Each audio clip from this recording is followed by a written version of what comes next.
I'm not sure. I mean, my local rep is Susan Wild. You know, reasonably moderate, pushing towards progressive, depending on the topic. Yep. But I think most of those people, I think there was a real break for them, if you can allow the observation. When January 6th happened, and you had people that had this bonding moment where they were actually all very afraid for their physical well-being. Yep. You know, had they gotten a hold of some of them. And I think that actually is a kinship, not all that dissimilar to how we as a country reacted immediately after 9/11. Right. Right. There was a bonding of we've had this shared traumatic experience. And trauma can be used wonderfully to be a tie that binds and brings people together. That was so short-lived, right, in that moment. You would have thought, hey, we had an opportunity there. We had something that is grounding in the most visceral terms. We were fearing for our lives. And the most basic of human motivations is self-preservation. We've all had that together. Let's do something good together. I'm not sure how the next person can get anything done unless someone is the first one to lay the sword down. You know, I mean, when I think about, and again, remember we were talking about mergers and McCoys. Right? At some point, someone with actual titular authority has to lead by putting the gun down. Yeah, right? And that's a very good point. Retribution is horrible, right? Retribution is just continues it and guarantees that you're going to get more. It's why I worry if you think about rules and machinations, expanding the court will almost certainly come with a retribution. Yeah. The rules that were changed on the filibuster that are currently problematic came as a result of retribution. I mean, there is these things. It's a little bit of somebody has to say, we're not doing this anymore. We're going to do it different. Yeah. And currently the Republicans have control of the House. Now, it's a moment that you'd hope would be there.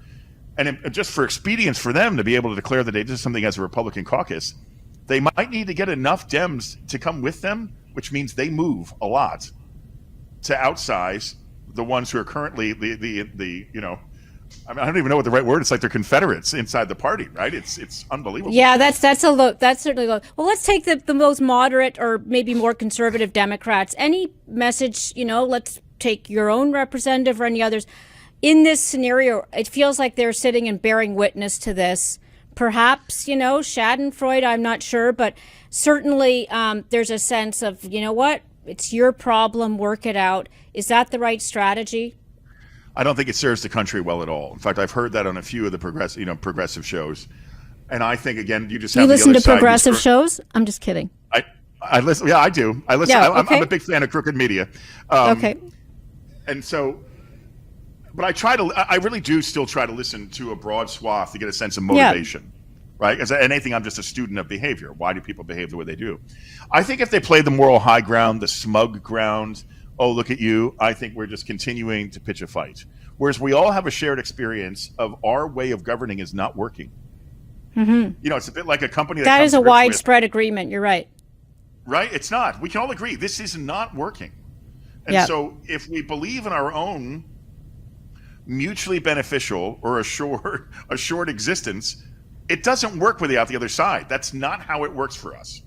Mm-hmm. Now, if we abandon democracy and went to autocracy, which clearly some people really like, then okay, but then that works for a small number of people, right? I mean, the fabric of who we are as Americans tended to be, we kind of fight it out, but we always get things done and we come together on the important stuff.